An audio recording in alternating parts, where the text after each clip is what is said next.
ಬಾಗಲಕೋಟೆ ಜಿಲ್ಲೆಯಲ್ಲಿ ಇವತ್ತು ನಿನ್ನೆ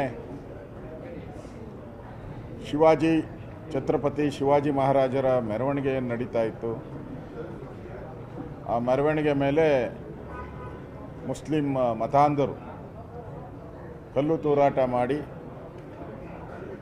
ಶಿವಾಜಿ ಪ್ರತಿಮೆಗೆ, ಆ ಕಟೌಟ್ಗೆ ಅವಮಾನ ಮಾಡಿರ್ತಕ್ಕಂಥ ಘಟನೆ ಇಡೀ ರಾಜ್ಯದಲ್ಲಿ ಉದ್ವಿಗ್ನಗೊಂಡಿದೆ.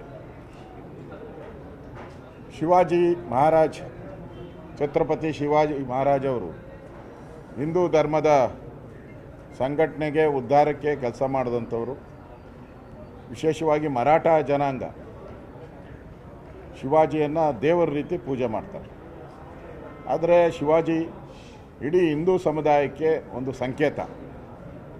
ಅಂಥ ಒಂದು ಮೆರವಣಿಗೆ ಮೇಲೆ ಈ ದುಷ್ಕರ್ಮಿಗಳು ಕಲ್ಲು ತೂರಾಟ ಮಾಡಿ, ಪೊಲೀಸರ ಮೇಲೆ ಹಲ್ಲೆ ಮಾಡಿ, SP ಮೇಲೆ ಕಲ್ಲು ತೂರಾಟ ಮಾಡಿ ಗಾಯ ಆಗಿರೋ ಅಂಥದ್ದು, ಇವೆಲ್ಲನೂ ಕೂಡ ಪೂರ್ವ ನಿಯೋಜಿತ. ಇದೇನು ಮೊದಲಲ್ಲ. ಗಣೇಶ ಮೆರವಣಿಗೆ ಮೇಲೂ ಮಂಡ್ಯದಲ್ಲಿ ಕಲ್ಲು ತೂರಾಟ ಮಾಡಿದ್ರು. ಹನುಮ ಮಾಲಾಧಾರಿಗಳ ಮೇಲೂ ಕಲ್ಲು ತೂರಾಟ ಮಾಡಿದ್ದಾರೆ. ಶ್ರೀರಾಮನ ಕಟೌಟ್ರನ್ನು ಕೂಡ ಹರಿದು ಹಲ್ಲೆ ಮಾಡಿರ್ತಕ್ಕಂಥ ಘಟನೆ ಇದೆ. ಈ ಥರ ಕರ್ನಾಟಕದಲ್ಲಿ ಕಾಂಗ್ರೆಸ್ ಸರ್ಕಾರ ಬಂದ ಮೇಲೆ ಈ ಮುಸ್ಲಿಂ ಭಯೋತ್ಪಾದಕರಿಗೆ, ಮುಸ್ಲಿಂ ಮೂಲಭೂತವಾದಿಗಳಿಗೆ ಹಬ್ಬ ಆಗ್ಬಿಟ್ಟಿದೆ. ಯಾಕಂದರೆ ಕಾಂಗ್ರೆಸ್ ಅವರು ಹೇಳಿದ್ದಾರೆ, ಯಾವುದೇ ಮುಸ್ಲಿಮರ ಮೇಲೆ ಕೇಸ್ ಹಾಕಬೇಡಿ, ಅವರೆಲ್ಲ ನಮ್ಮ ಬಂಧುಗಳು. ಕುಕ್ಕರ್ ಬ್ಲಾಸ್ಟ್ ಮಾಡಿದಂಥ ಮುಸ್ಲಿಂ ಏನಿದ್ದಾನೆ ಅವನು ನಮ್ಮ ಬಂಧು. ವಿಧಾನಸೌಧದಲ್ಲಿ ಪಾಕಿಸ್ತಾನ ಜಿಂದಾಬಾದ್ ಅಂತ ಹೇಳಿದವರು ಕೂಡ ನಮ್ಮ ಬಂಧುಗಳು. ಅದಕ್ಕೆ ಅವ್ರ ಮೇಲೆ ಕ್ರಮ ತೆಗೆದುಕೊಳ್ಳಿ ಅಂತ ಬೇಡ ಅಂತ ಹೇಳಿರೋದಕ್ಕೋಸ್ಕರ ಇಡೀ ರಾಜ್ಯದಲ್ಲಿ ಇವತ್ತು ಯಾವುದೇ ಹಿಂದೂ ಹಬ್ಬ ಇರಲಿ, ಈ ಥರದ ಒಂದು ಘಟನೆ ನಡೀತಾ ಇದೆ. ಇವತ್ತು ಈ ಚಳುವಳಿ ಎಲ್ಲಿಗೆ ಹಬ್ಬುತ್ತೋ ಗೊತ್ತಿಲ್ಲ. ಇದು ಬಾಗಲಕೋಟೆಯಿಂದ ಬೆಳಗಾವಿಗೂ ಹಬ್ಬೋದು, ಕಲಬುರಗಿಗೂ ಹಬ್ಬೋದು, ಬೆಂಗಳೂರಿಗೂ ಹಬ್ಬೋದು. ಶಿವಾಜಿ ಆ್ಯಕ್ಚುಲಿ ಕರ್ನಾಟಕದವರು. ಅವ್ರ ತಂದೆ ಇದೆ ಗವಿಗಂಗಾಧರೇಶ್ವರ ಇದೆಯಲ್ಲ, ದೇವಸ್ಥಾನ ಕಟ್ಟಿದವರು ಅವರೇ. ಅವ್ರ ಪೂರ್ವಜರು, ಅವ್ರ ತಂದೆ ಇಲ್ಲೇ ಇದ್ದಿದ್ದು, ಸಾಮಂತರಾಗಿ ಇಲ್ಲೇ ಇದ್ದಿದ್ದವರು. ಒಂದು ರೀತಿ ಕರ್ನಾಟಕದವರು ಶಿವಾಜಿ. ಅಂಥ ಶಿವಾಜಿ ಮೇಲೆ, ಅವ್ರ ಮೆರವಣಿಗೆ ಮೇಲೆ ಹಲ್ಲೆ ಮಾಡಿರ್ತಕ್ಕಂಥದ್ದು ಇದು ನೇರ ಹೊಣೆಯನ್ನು ಕಾಂಗ್ರೆಸ್ ಅವರು ಹೊರಬೇಕು. ಇವ್ರ ಕಿತಾಪತಿ ಇಲ್ದಿರ ಇಷ್ಟೆಲ್ಲ ಆಗ್ತಾನೆ ಇರಲಿಲ್ಲ. ಇವ್ರ ಕಿತಾಪತಿಯಿಂದನೇ ಇಷ್ಟೆಲ್ಲ ಘಟನೆ ಆಗಿರೋದು. ಇವತ್ತು ಮುಖ್ಯಮಂತ್ರಿಗಳ ಹೇಳಿಕೆಯನ್ನು ನೋಡಿದೆ, ಟ್ವೀಟ್ ಮಾಡಿದ್ದಾರೆ, ಕಟ್ಟುನಿಟ್ಟಿನ ಕ್ರಮ. ಇದೆಲ್ಲ ಬುರುಡೆ ನಿಟ್ಟಿನ ಕ್ರಮ. ಇದೆಲ್ಲ ಕಟ್ಟುನಿಟ್ಟಿನ ಕ್ರಮ ಅಲ್ಲ, ಬುರುಡೆ ಬಿಡ್ತಾರೆ ಅಂತಾರಲ್ಲ, ಬುರುಡೆ ಬಿಟ್ಟಿರೋ ಕ್ರಮ ಇದೆಲ್ಲ. ಅವ್ರ ಮೇಲೆ ಏನು ಕ್ರಮ ತೆಗೆದುಕೊಳ್ಳಲ್ಲ. ಅವರಿರೋ ಕೇಸ್ಗಳನ್ನೆಲ್ಲ ವಾಪಸ್ ತೆಗೆದ್ರಲ್ಲ. ಹಿಂದೆ ಹಾಸನದಲ್ಲಿದ್ದಂಥ, ಮೈಸೂರಲ್ಲಿದ್ದಂಥ ಕೇಸ್ಗಳೇನಿತ್ತು, ಈ ಥರ ಕಲ್ಲು ತೂರಾಟ ಮಾಡೋದಂಥದ್ದು ಎಲ್ಲನೂ ವಾಪಸ್ ತೆಗೆದಿದ್ದೀರಾ. ಇದು ಸಾಂಕೇತಿಕವಾಗಿ ಹಾಕ್ತೀರಾ, 3 ದಿನ ಬಿಟ್ಟ ಮೇಲೆ ವಾಪಸ್ ತೆಗಿತೀರಾ. ಅದು ಅವ್ರಿಗೆ ಚೆಂದಾಗಿ ಗೊತ್ತಿದೆ. ಅದರಿಂದ ಅವ್ರು ಗಲಾಟೆ ಮಾಡೇ ಮಾಡ್ತಾರೆ.